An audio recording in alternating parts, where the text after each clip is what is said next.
El poder de las palabras.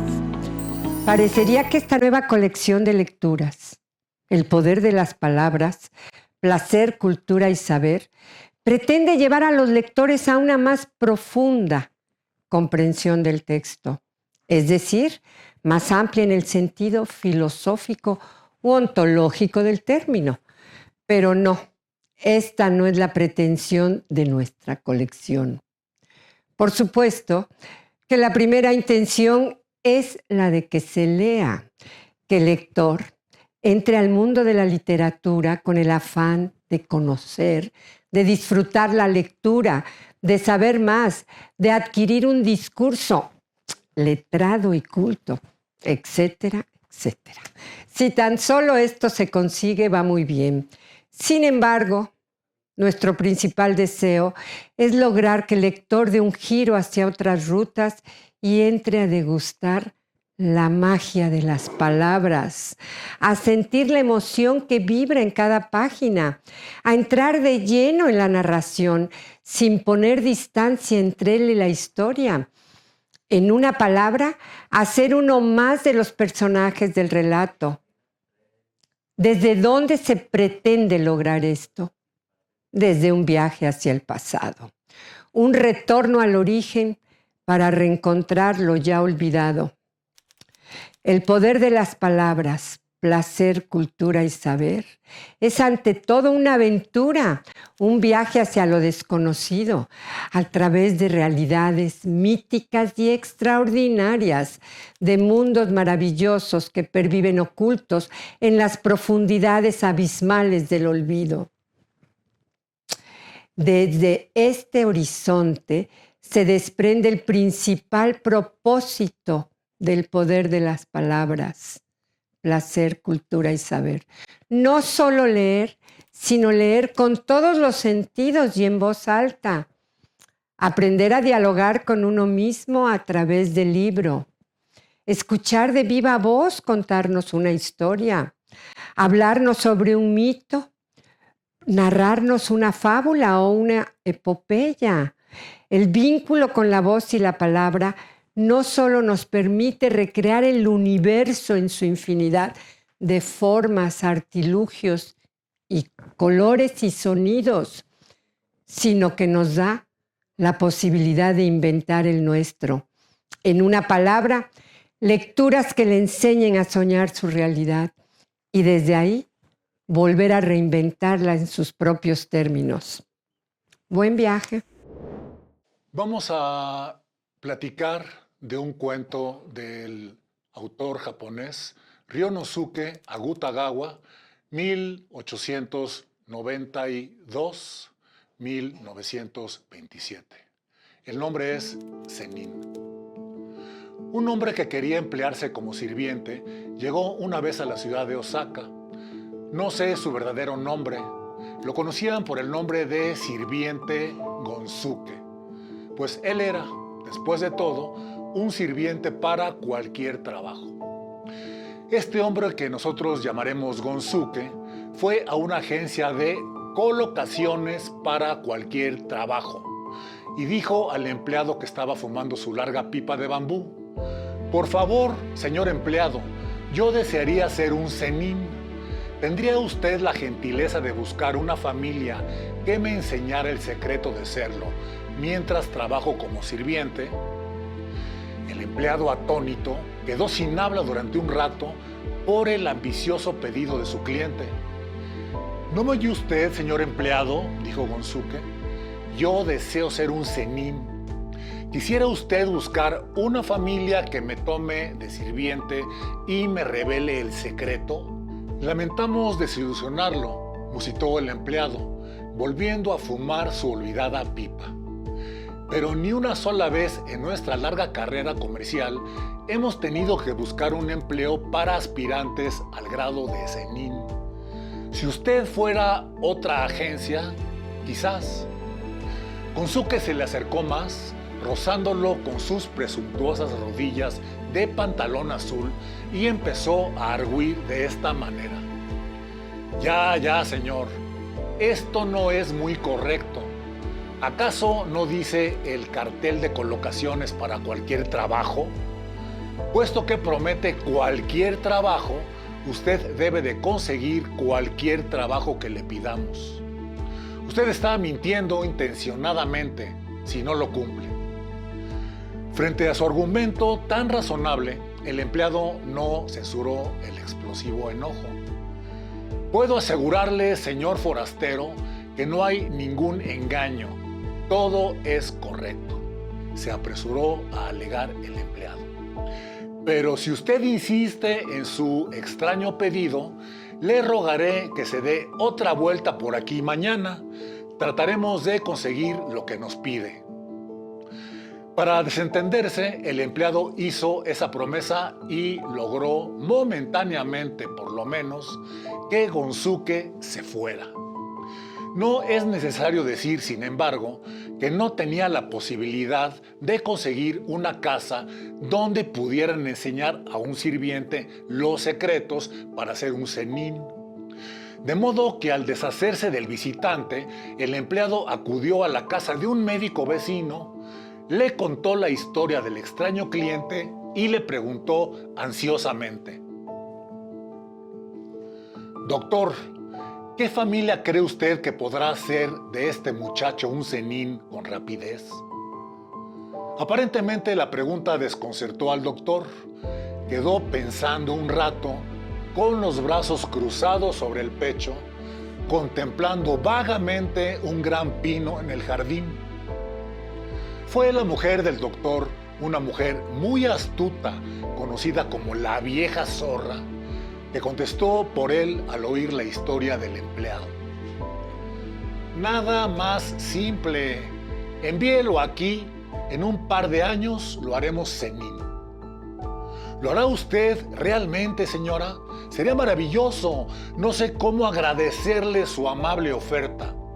Pero le confieso que me di cuenta desde el comienzo que algo relaciona a un doctor con un zenin». El empleado, que felizmente ignoraba los designios de la mujer, agradeció una y otra vez y se alejó con gran júbilo. Nuestro doctor lo siguió con la vista. Parecía muy contrariado. Luego, volviéndose hacia la mujer, le regañó malhumorado: «¡Tonta! ¿Te has dado cuenta de la tontería que has hecho y dicho? ¿Qué harías si el tipo empezara a quejarse algún día de que no le hemos enseñado ni una pizca de tu bendita promesa después de tantos años?» La mujer, lejos de pedirle perdón, se volvió hacia él y graznó: «Estúpido, mejor no te metas. Un atolondrado tan estúpidamente tonto como tú apenas podría arañar lo suficiente en este mundo de te comeré o me comerás para mantener alma y cuerpo unidos». Esta frase hizo callar al marido. A la mañana siguiente, como había sido acordado, el empleado llevó a su rústico cliente a la casa del doctor. Como había sido criado en el campo, Gonzuke se presentó aquel día ceremoniosamente vestido con aori y hakama, quizás en honor de tan importante cuestión. Gonzuke aparentemente no se diferenciaba en manera alguna del campesino corriente. Fue una pequeña sorpresa para el doctor, que esperaba ver algo inusitado en la apariencia del aspirante a zenin. El doctor lo miró con curiosidad, como a un animal exótico traído de la lejana India, y luego le dijo: «Me dijeron que usted desea ser un zenin y yo tengo mucha curiosidad por saber quién le ha metido esa idea en la cabeza». «Bien, señor, no es malo lo que puedo decirle», replicó Gonzuke. «Realmente fue muy simple. Cuando vine por primera vez a esta ciudad y miré el gran castillo, pensé de esta manera: que hasta nuestro gran gobernante Taiko, que vive allá, debe morir algún día.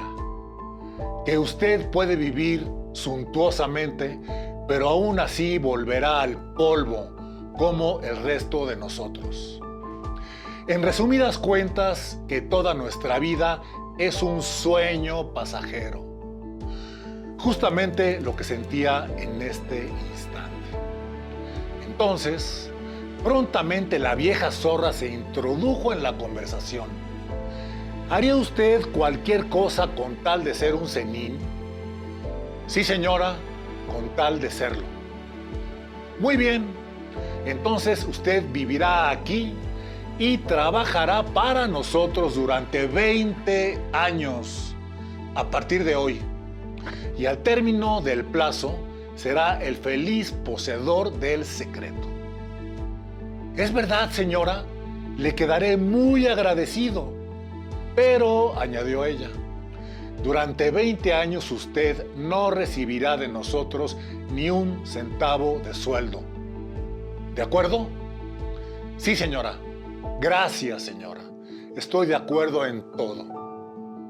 De esta manera empezaron a transcurrir los 20 años que pasó Gonzuke al servicio del doctor. Gonzuke acarreaba agua del pozo, cortaba leña, preparaba las comidas y hacía todo el fregado y el barrido. Pero eso no era todo. Tenía que seguir al doctor en sus visitas, cargando en sus espaldas el gran botiquín. Ni siquiera por todo este trabajo Gonzuke pidió un solo centavo. En verdad, en todo el Japón no se hubiera encontrado mejor sirviente por menos sueldo. Pasaron por fin los 20 años y Gonzuke, vestido otra vez ceremoniosamente con su almidonado aori, como la primera vez que lo vieron, se presentó ante los dueños de la casa. Les expresó su agradecimiento por todas las bondades recibidas durante los pasados 20 años. Y ahora, señor, prosiguió Gonzuke, quisieran ustedes enseñarme hoy, como lo prometieron hace 20 años, cómo se llega a ser zenin y alcanzar juventud eterna e inmortalidad. ¿Y ahora qué hacemos?, suspiró el doctor al oír la petición. Después de haberlo hecho trabajar durante 20 largos años por nada, ¿cómo podría en nombre de la humanidad decir ahora a su sirviente que nada sabía respecto al secreto de los zenin? El doctor se desentendió diciendo que no era él, sino su mujer quien sabía los secretos. Usted tiene que pedirle a ella que se lo diga, concluyó el doctor y se alejó torpemente. La mujer, sin embargo, suave e imperturbable, dijo: muy bien, entonces se lo enseñaré yo, pero tenga en cuenta que usted debe de hacer lo que yo le diga, por difícil que le parezca. De otra manera, nunca podría ser un zenin y además tendría que trabajar para nosotros otros 20 años sin paga. De lo contrario, créame, el Dios Todopoderoso lo destruirá en el acto. Muy bien, señora, haré cualquier cosa por difícil que sea, contestó. Estaba muy contento y esperaba que ella hablara. Bueno, dijo ella, entonces trepe a ese pino del jardín. Desconociendo por completo los secretos, sus intenciones habían sido simplemente imponerle cualquier tarea imposible de cumplir para asegurarse sus servicios gratis por otros 20 años. Sin embargo, al oír la orden, Gonzuke empezó a trepar el árbol, sin vacilación. ¡Más alto!, le gritaba ella. ¡Más alto! ¡Hasta la cima! De pie, en el borde de la baranda, ella erguía el cuello para ver a su mejor sirviente sobre el árbol. Vio su Aorí flotando en lo alto, entre las ramas más altas de ese pino tan alto. Ahora suelte la mano derecha. Gonzuke se aferró al pino lo más que pudo con la mano izquierda y cautelosamente dejó libre la derecha. Suelte también la mano izquierda. Ven, ven, mi buena mujer, dijo al fin su marido, atisbando las alturas. Tú sabes que si el campesino suelta la rama, caerá al suelo. Allá abajo hay una gran piedra y tan seguro como yo soy doctor, será hombre muerto.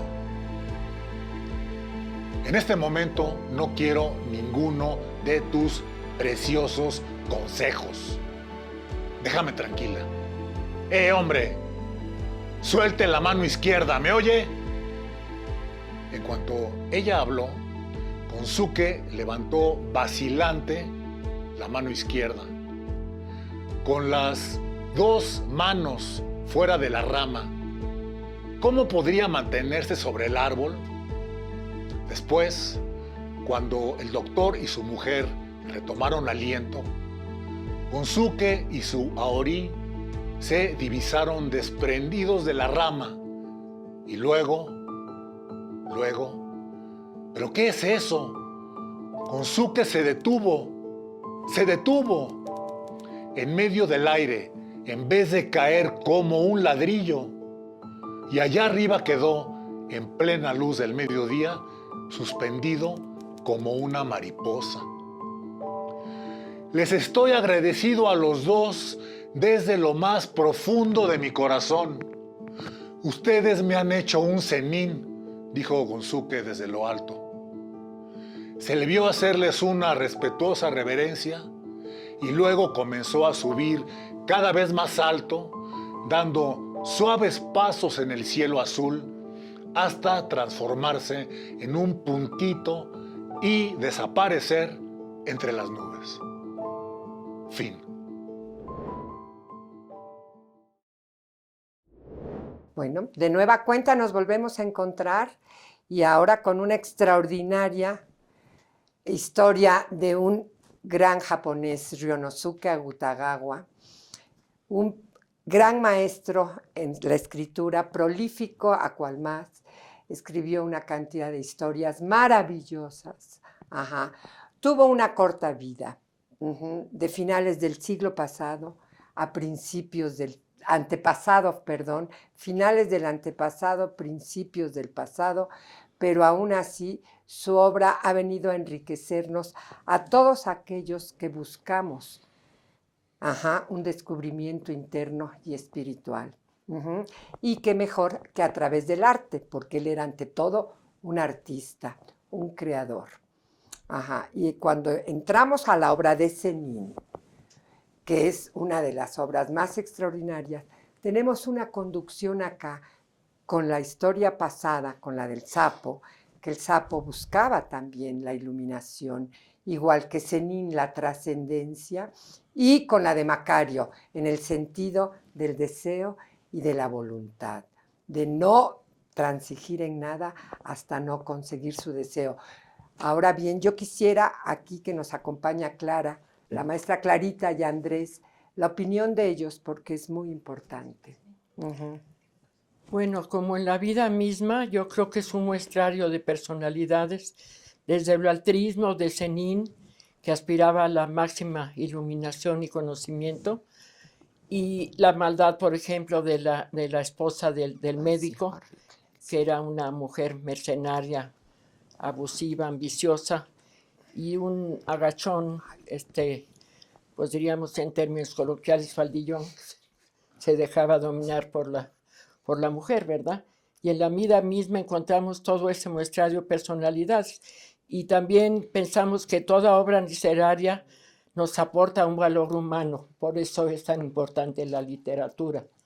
Nos vemos reflejados hay jóvenes que le han agradecido a la maestra la lectura de estas obras porque han descubierto una vocación tal vez que ellos no se habían percatado, invita desde luego a un diálogo interno, que es el punto de partida para el conocimiento.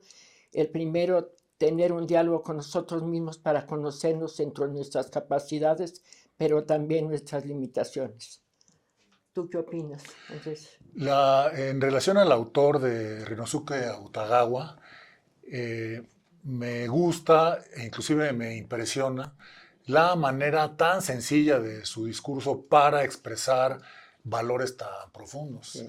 Él nos platica una historia muy simple, muy sencilla de entender para cualquiera, de un campesino que tiene una meta con mucha voluntad y aparte que es, yo no quisiera utilizar la palabra idealista, porque no es tanto un idealista, sino más bien es un realista. Él cree en algo, en una fantasía que finalmente lo conduce a una realidad y una trascendencia. Un sentido muy profundo de la vida, comprometido no solamente con el aquí y el ahora, sino lo más notorio en él es la idea de la trascendencia. Exacto, ¿verdad? porque bueno, el ser zenin es ser un mago, acceder a ser zenin es acceder, vaya, llegar a alcanzar a ser un Zenin mago. en sí, ¿cómo lo puedes definir? Eran los Zenin? magos. Okay. Los magos que además eran súper, tenían que pasar por, bueno, pues por N cantidad de pruebas. Y cuando yo dije idealista, por supuesto que Ryonosuke era un idealista, el escritor, y Gonzuke otro, porque la búsqueda espiritual es una búsqueda a través de la idea y del espíritu. Entonces, también tiene que ver con la realidad inmediata, pero sobre todo esa búsqueda de la trascendencia que solo te lleva solo puedes acceder a ella a través del pensamiento y de la reflexión y de tener un diálogo contigo mismo y descubrir que tienes espíritu. Y eso es idealismo. Ahora, la fe de Ryonosuke es un tanto inocente.